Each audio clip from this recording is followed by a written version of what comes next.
Friends, how are you? I hope you are fine.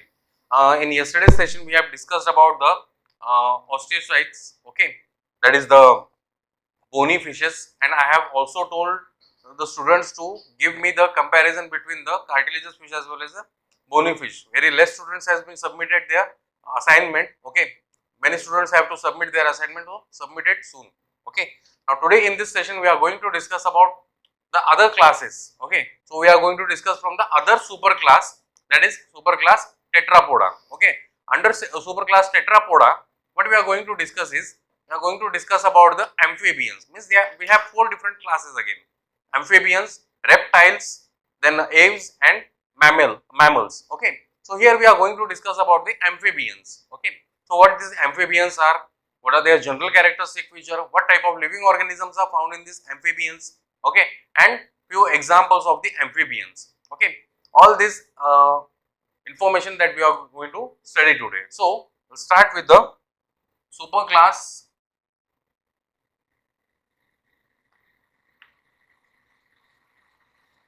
Tetrapoda.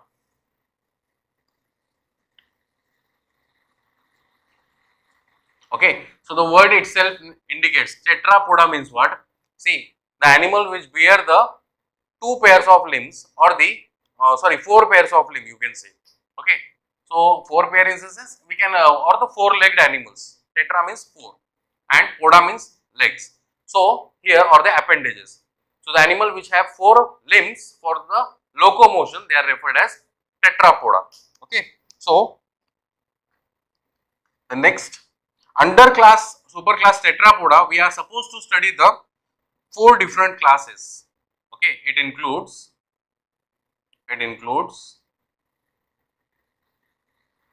four classes, okay. And see, the Tetrapoda classification is based on the basis of locomotion, okay, locomotory organs. So, here it includes four different classes. These are class Amphibia, then class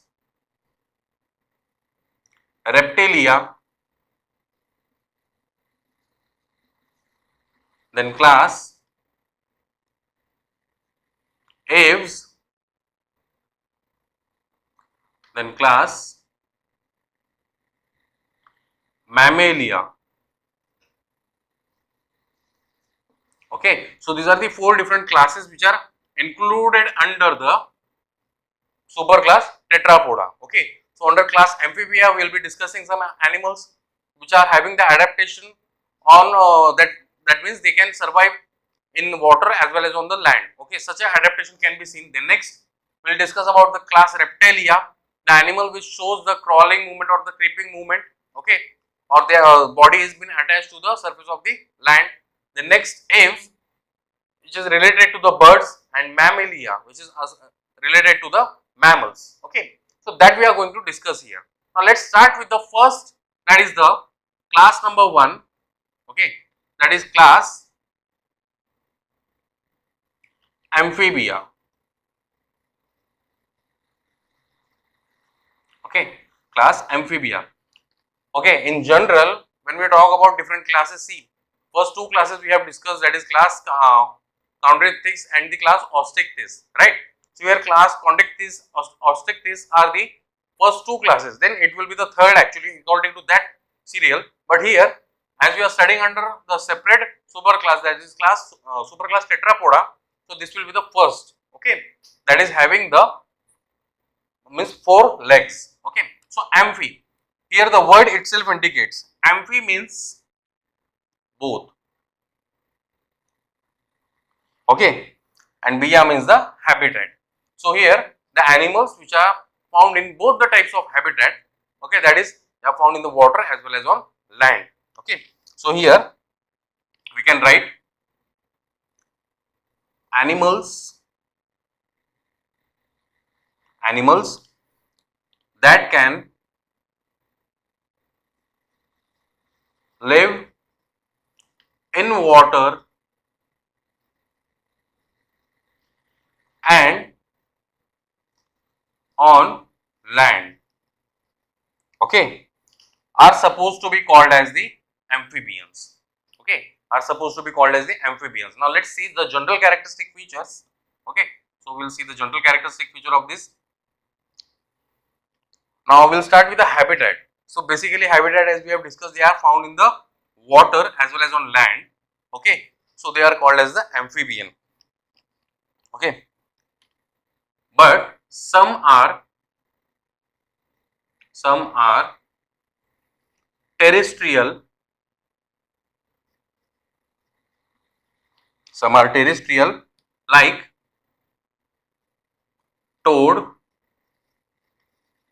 Okay, and the actual amphibians, they live within water as well as on land, but some of these may act as a terrestrial. Okay, there is an adaptation within them.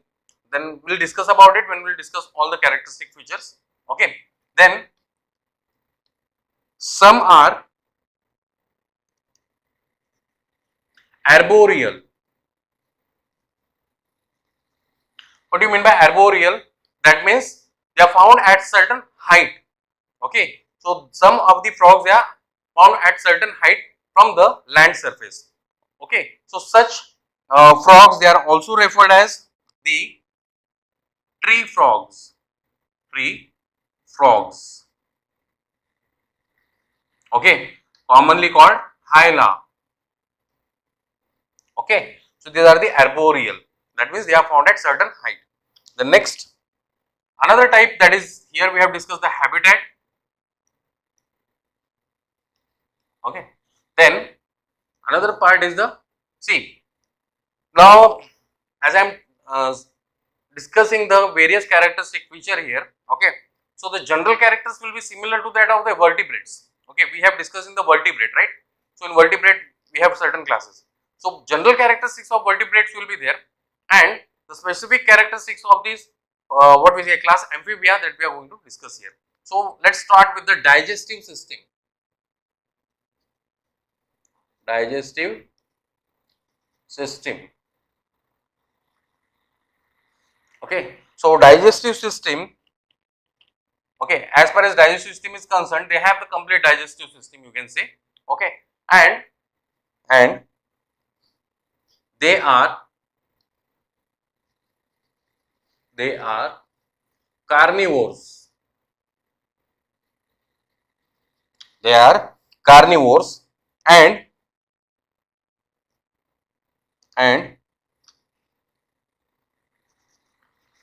they have a special dentation. Dentation means the type of teeth. Okay, they have dentation. Dentation consisting of consisting of okay, of the teeth, or consisting of the teeth. Okay, which are polyphyodont.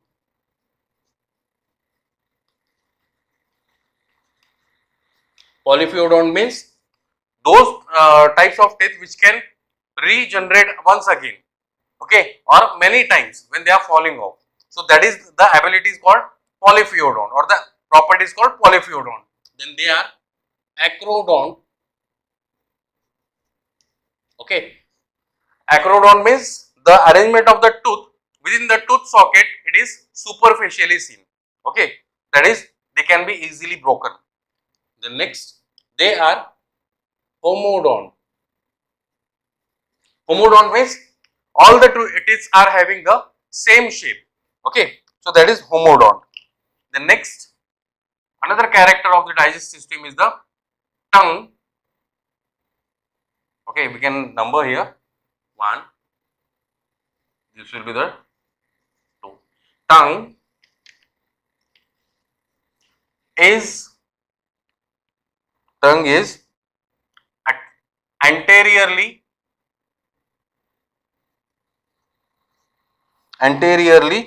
attached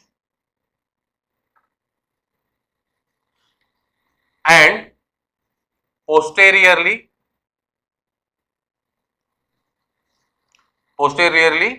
free. See, the tongue in case of animals, okay, it has attachment with the buccal cavity. Okay, so like we have the buccal cavity, mouth. In that buccal cavity, that is the jaws are present, and in the on the floor of the buccal cavity, the tongue is present. Now, the tongue has a free end. The tip part of the tongue is having free end, and this tip part, in case of these animals, it is attached to the anterior part of the mouth. Okay, so where the attachment is seen, and the posterior part, that is the part which is present inside the buccal cavity, is free. So what they do while capturing the prey, generally they eat the insects, right? So what they do, when they eat the insect, at that time the tongue will be moved like a pendulum, so it will be bended like pendulum, it will be moved, okay, outside, so that it is having a sticky structure, and it will catch the prey and take inside their mouth. So that's how the tongue can be seen. The next,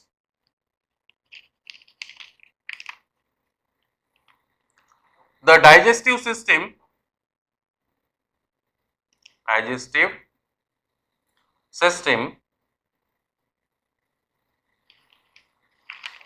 okay, has one end,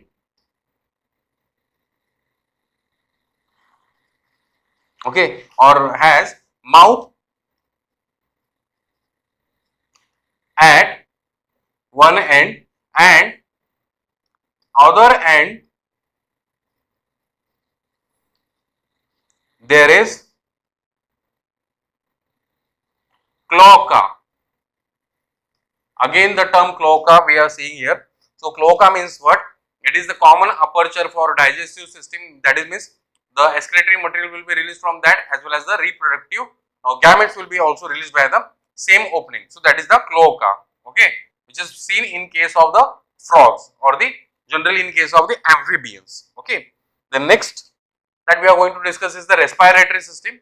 Okay, so you can pause the video and note down these points. Okay, you can pause the video and note down the points.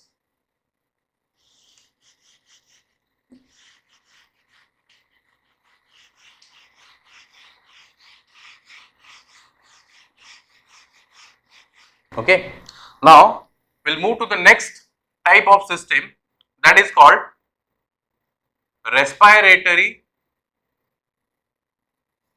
system. Okay, so what type of respiration is seen in case of amphibians? Okay, so in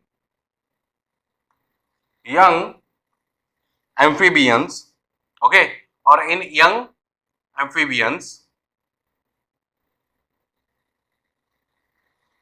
means during their larval stages, okay, the respiration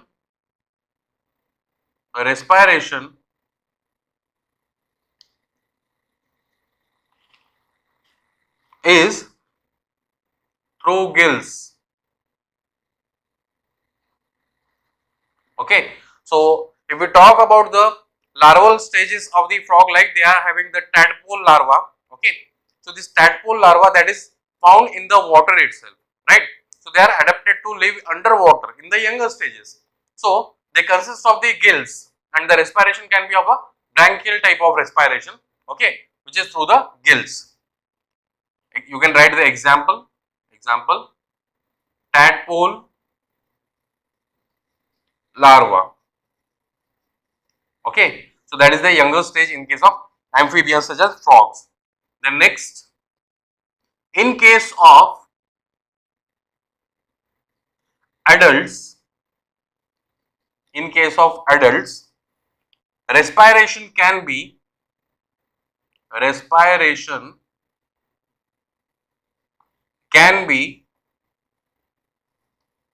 of three types, or it can be by three ways. And what are those ways? Like it may be the cutaneous. Okay, cutaneous means what? The skin. In case of frogs, the skin, it is moist. Okay, it is glandular, and it is capable of exchanging the gases with the surrounding. Okay, so when the frogs they are underwater, they exchange the gases through the skin surface. Okay, so that is called cutaneous type of respiration. Okay, we have also discussed this type of respiration in early phylas. Okay, so cutaneous means through skin. Okay, the next another one is through or yes through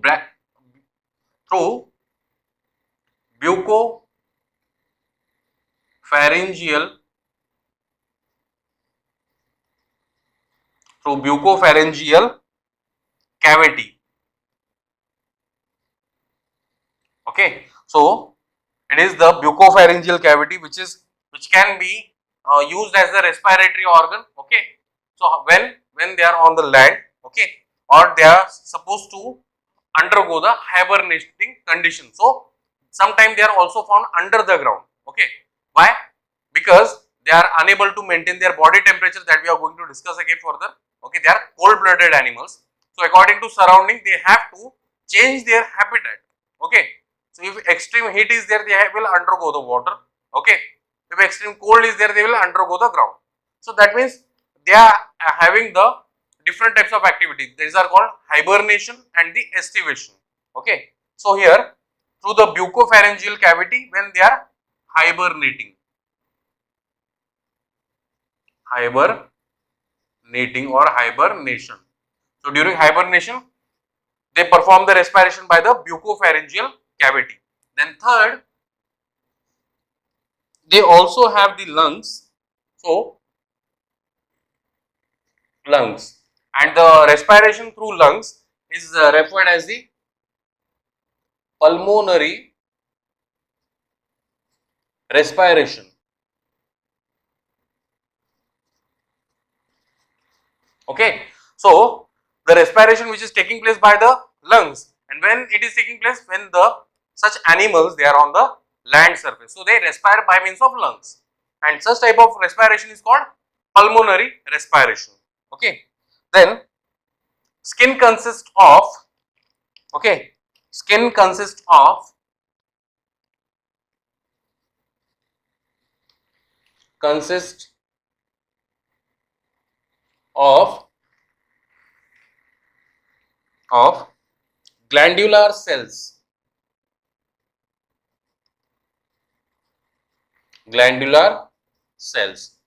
Okay, so this glandular skin is there which is responsible for exchange of gases again. Okay, the next another type of system that we are going to discuss is the circulatory system.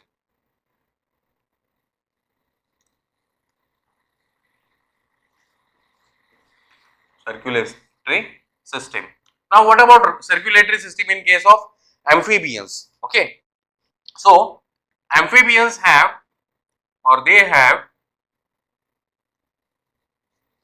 three chambered heart. Okay, they have three chambered heart. That means two auricles and one ventricle is there. Okay, in case of amphibians, generally all amphibians they have three chambered heart. And what type of circulation is seen? The mixed type of circulation is seen in case of these animals. Okay, so let's see. The heart is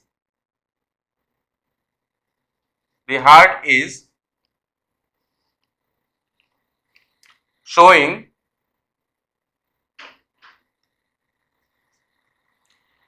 double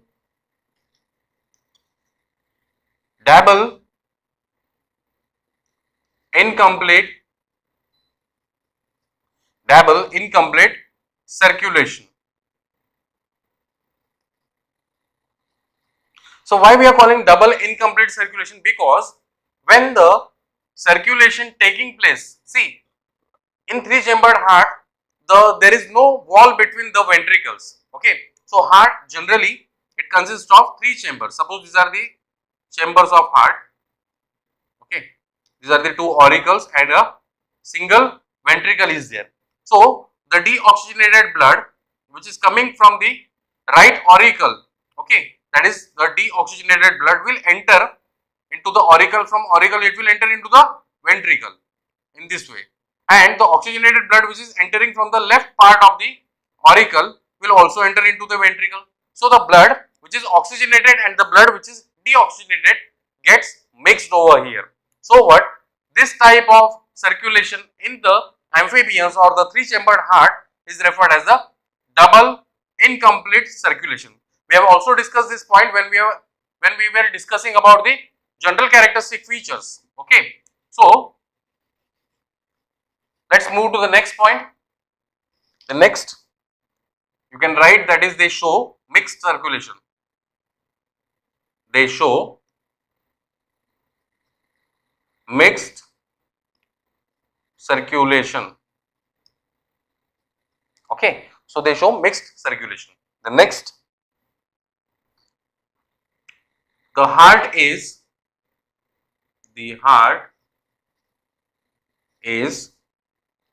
okay, arteriovenous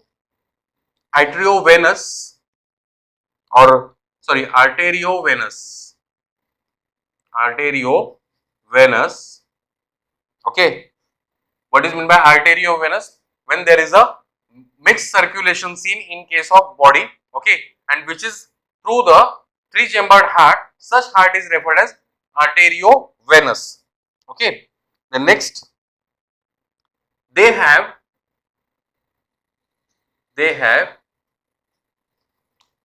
two accessory chambers. Two accessory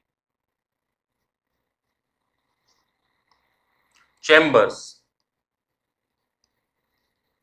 Okay, and what are these chambers called? That is sinus venosus and conus arteriosus. Okay, so these are the accessory chambers which are present along with the three chambered heart. Okay, the next, next type of characteristic that we are going to discuss is about the exoskeleton and the endoskeleton. So you can pause the video and note down the point. Okay.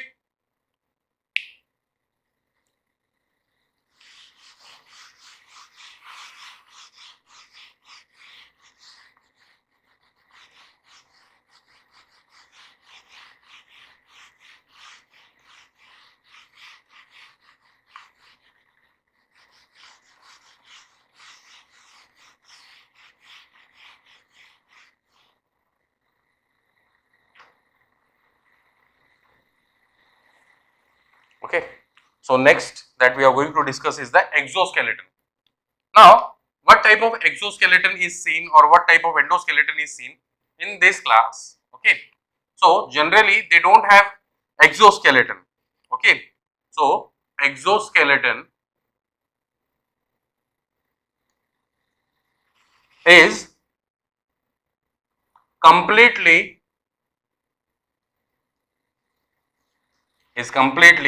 absent. Okay, so exoskeleton is completely absent. The next, the endoskeleton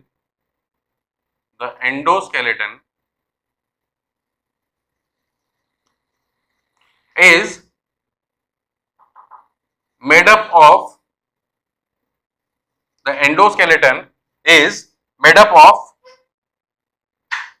bones. Okay, so it has the endoskeleton made up of bones. Okay, the next, they are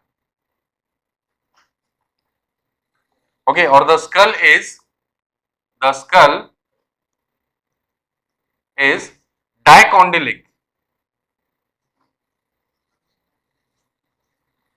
Okay, the skull is dicondylic. That means it has two semicircular structures and which are connected to the atlas, that is the cervical vertebrae. So this is the first cervical vertebrae, okay, which is present in the neck region. So this dicondylic part of the brain or the skull is been attached to the first vertebrae. Okay, so we can write here the vertebral column has first vertebra called atlas or atlas, okay, in which dicondylic in which dicondylic structure fits. Okay, so this dicondylic structure of the skull fits into the first vertebra, that is the atlas. Okay, the next, the second vertebra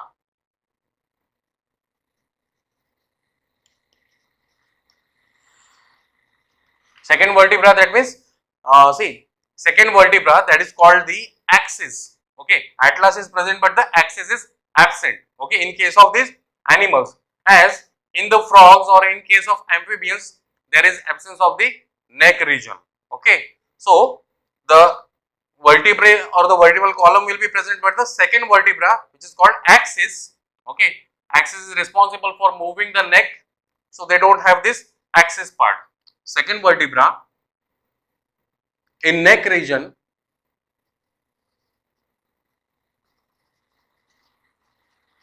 is absent. Okay, and this second vertebra is called as the axis. Okay, I hope you are getting this. If you have any kind of difficulties to understand these points, you can text me on the WhatsApp. Okay, now next type of system that we are going to discuss is here the nervous system. Nervous system. So what kind of nervous system these animals have? Okay, so basically there are 10 pairs of cranial nerves. There are 10 pairs of cranial nerves. Okay, then such they have the sensory organs or the sense organs. Okay, and the sense organs can be the eye, then it can be the middle ear,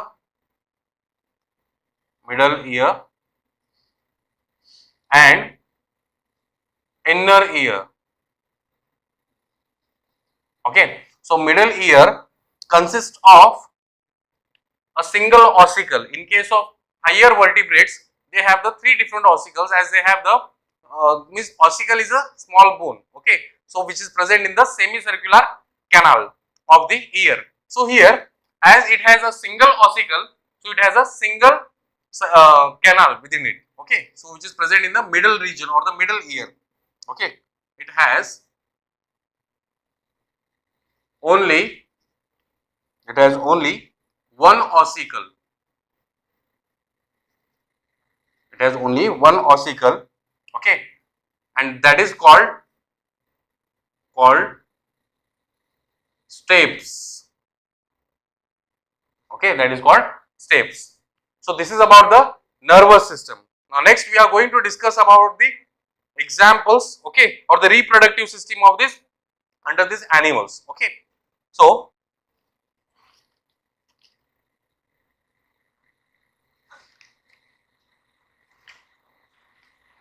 you can pause the video and note down the points.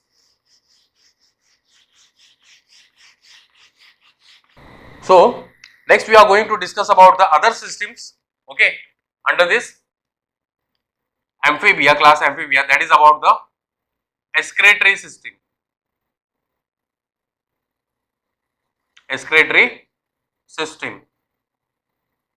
So in excretory system, what we are going to discuss is the what type of nitrogenous waste material is being excreted by these amphibians. Okay, so the young ones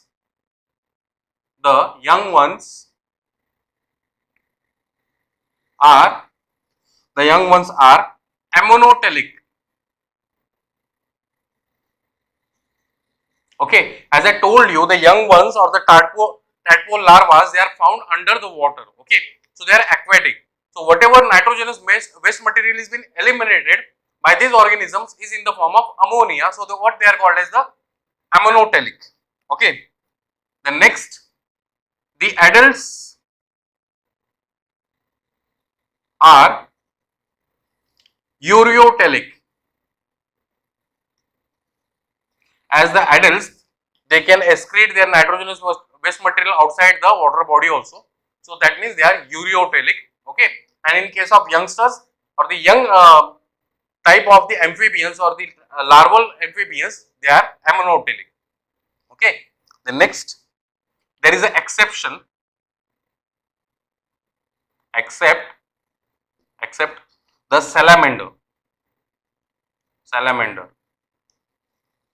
Okay, in salamander, they are having or they are always ammonotelic. Okay, so salamander is always ammonotelic. That means it excretes the nitrogenous waste material in the form of ammonia. Okay, the next, body temperature. Another characteristic feature is the body temperature. Okay, so body temperature. What do you mean by body temperature here? See, the animals which are capable of maintaining their own body temperature, or they are unable to maintain their own body temperature. So in this way we can study the body temperature. So the animals that are unable to maintain their own body temperature are called the cold blooded animals. So amphibians are cold blooded animals. Okay, so cold blooded, that is also referred as the poikilotherms. Okay, the next, now how do they maintain their body temperature? See, while maintaining the body temperature, they have the two types of adaptations. Okay, so that is called hibernation, and second is called estivation. Okay, during extreme winter, they undergo hibernation, that is called winter sleep, and during extreme summer or extreme heat, they undergo estivation. Okay, that is called summer sleep. So these are the two different mechanisms by which they are capable of maintaining their body temperature. The next that we are going to discuss is about the reproduction. Okay, another characteristic feature is the reproduction.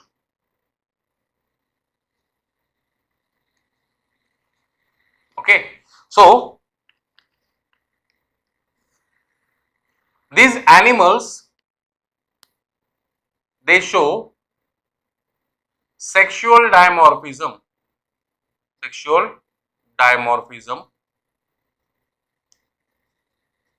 Okay, we can categorize the male and the female by their body sizes. Okay, the next, fertilization can be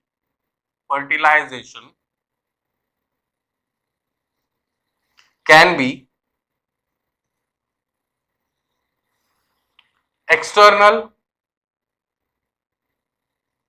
or internal. Okay, so external in the sense into the water bodies. Okay, generally in case of frog we see they release their gametes within the water body, and the fertilized eggs will undergo different types of metamorphosis stages to form the adult one. Okay, so they are undergoing the larval stages, generally called tadpole larva. Okay, so such type of fertilization from which the tadpole larva is formed, these are the external, that is underwater. Okay, and internal in the sense in the body itself, and this type of fertilization is seen in case of salamander. Okay, so internal type of fertilization is seen in case of salamander, and external type of fertilization is seen in case of the what we say, the frogs. Okay. Then next, development is indirect. Okay. Now in case of frog, that is example, frogs have tadpole larva. Tadpole larva. And the frogs have the tadpole larva. Apart from this, the salamander has axolotl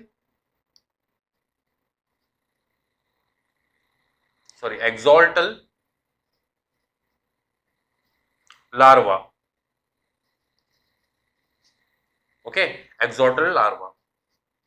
So these are the examples of the development that is indirect. Okay, so these are the general characteristic feature of the class Amphibia. Now we are going to discuss about certain examples under this class Amphibia. Okay, so you can pause the video and note down the points. Okay.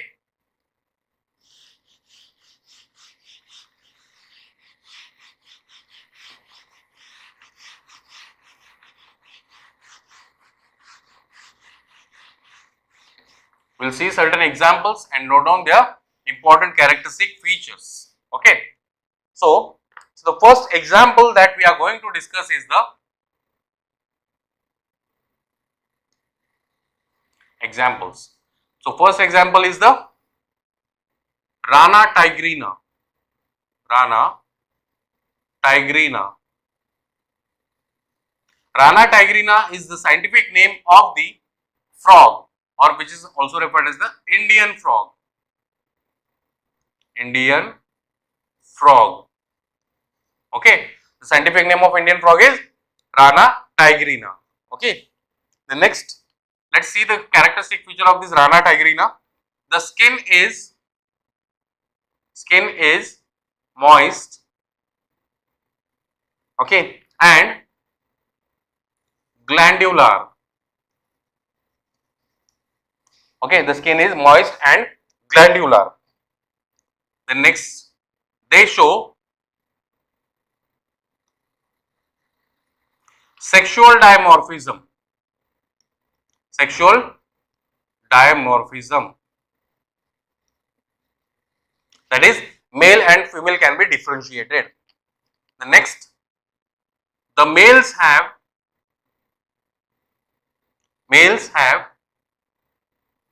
vocal sacs. Vocal sacs. So it is just next to the pharynx or the next to the buccal cavity. There is a presence of the vocal sacs, which are small balloon-like structures, and these vocal sacs, they are responsible for making a sound. Okay, and that sound is been used for attracting the females in case of frogs during the mating period. So here the vocal sacs they create the sound. Okay. The next, the males have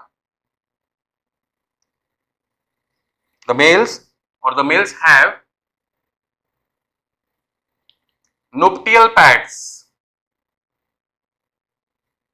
Nuptial pads. So what is the function of these nuptial pads? That is, it helps to form a grip over the females during the reproduction. Okay. So this is the function of the nuptial pads, or it can be used as the copulatory organ also. Okay. So it is present in the males, and where it is present in the limbs, okay, in the arms. I will show you. So see here, frogs have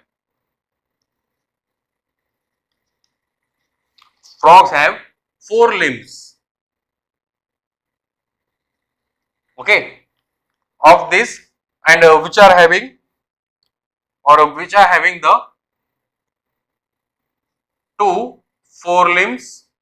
Four means the front limbs. Okay, two forelimbs and two hind limbs. Okay, so two forelimbs and two hind limbs. These are the types of pairs or the types of legs which are found in the frog. Okay, now next, the forelimbs. Okay, the forelimbs have 4 digits. 4 digits.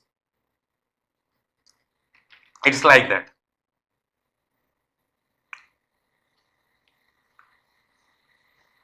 Okay, so it has 4 digits basically.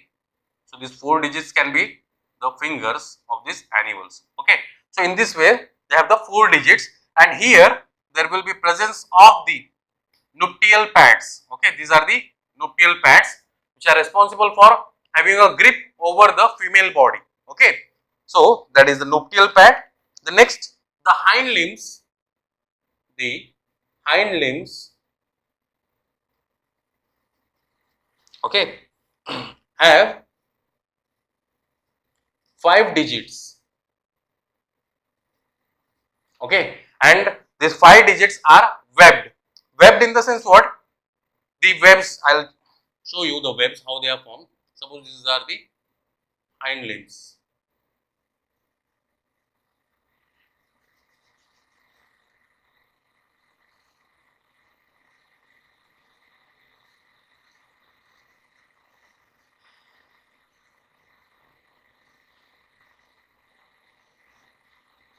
Okay, and in between these digits there will be presence of the web, and this web is used for swimming.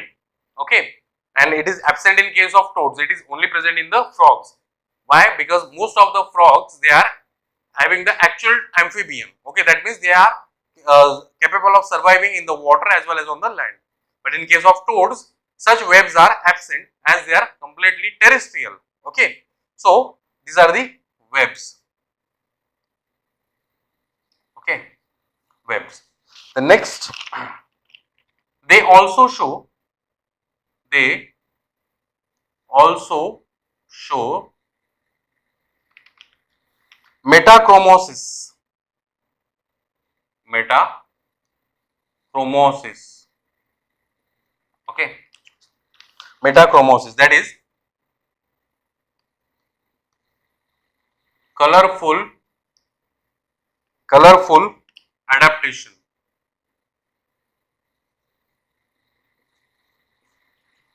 Colorful adaptation. The next, they have cloaca. They have cloaca. Okay. Now, what is the function of cloaca? It acts as a common opening for excretion of nitrogenous waste material, as well as it acts as a opening for reproductive organ. Okay. The next, they are carnivores. Okay, they are carnivores. So these are the few or the few characteristic features of the Rana tigrina. Okay, about the structure, that is the morphology and the anatomy, we will discuss about it in the chapter structural organization of animals. Okay, in detail. So for example, this much information is sufficient. Okay, you can also add few more points from the references. Okay, now let's see another example. Example number 2, that is bufo, which is commonly called as the toad. Okay, so what will be the characteristic of the bufo? Generally, they are larger than frog. Larger than frog. Okay, so their size is larger than the frog. The next, they are nocturnal. They are nocturnal. What do you mean by nocturnal? See, these animals, they wake up at night and having a sleeping time in the daytime. So that type of property is called as the nocturnal, or the animal which shows such a property are called nocturnal. The next, the skin is dry. Okay, as they are found on the terrestrial habitat or on the land, they are dry and without glands, without glands. Okay, so they don't have the any kind of glands on their body wall. The next, they have single gland behind the tympanum. Okay, so tympanum is the ear part, and that tympanum, at the behind of the tympanum there is a presence of single gland. Okay, and that gland is referred as, that is called parotid gland. Parotid gland. Now, what will be the function of this parotid gland? Okay, now this parotid gland secretes a kind of toxic substance, okay, which is called as the bufotoxin, and this toxic substance is acting as a defensive substance. Okay, so it provides a defense mechanism to the body of this bufo. Okay, now next, the digits, okay, digits are having the horny tips. Okay, we can add here. Okay, digits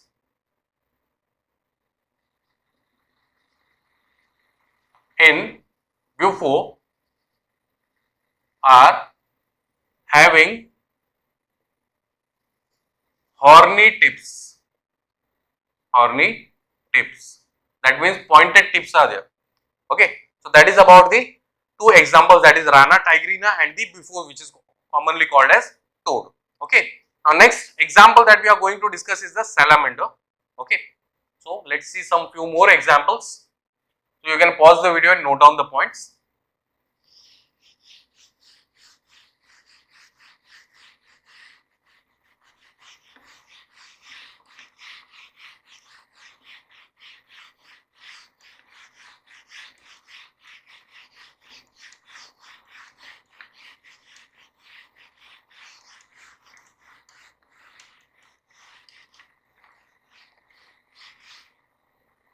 Okay, so the next example that we are going to discuss is the example number 3rd, salamander.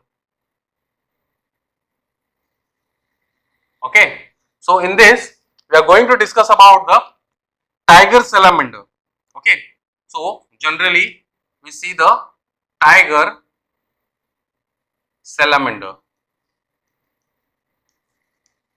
Okay, and the scientific name of this tiger salamander is, okay, so scientific name of the tiger salamander is the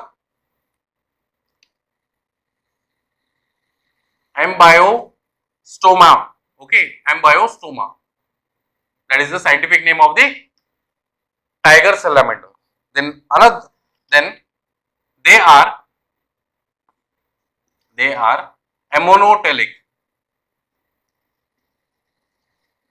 That means they excrete the ammonia as the nitrogenous waste material outside the body. Okay. The next, their larva is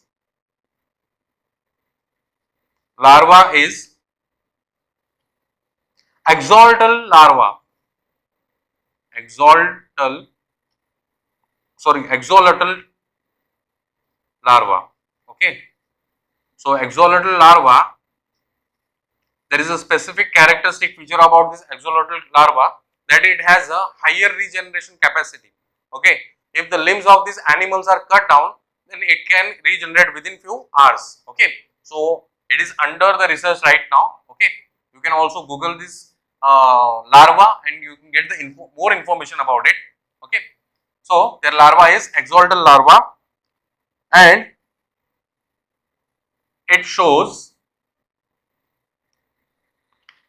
neoteny,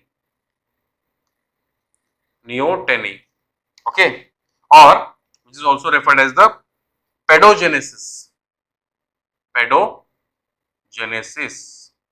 Okay, that means the reproduction of reproduction of larva. Okay, that's what I have told you. They have the high regeneration capacity. Okay, that also comes under this neoteny or the pedogenesis. The next, another example is the Ichthyopis. Ichthyopis. Okay, so Ichthyopis is limbless amphibian. Okay, it is the limbless amphibian. The next, another example, Elatis. Okay, which, okay, so in Elatis, these are the type of amphibian in which males take the care of, or they care the parental care. Okay, so males takes parental care. Parental care of what? Parental care of the young ones. Okay. Then another example is the pipa. Another example is the pipa. So what is pipa over here? It is also referred as Suriname toad. Suriname toad. Okay. So here female lays the fertilized eggs. Okay. In this, and where they lay the fertilized eggs? In the brood or in the pouch. Okay. Where they will develop and will be released as the young ones. Okay. So pipa is a Suriname toad. The next, another example is the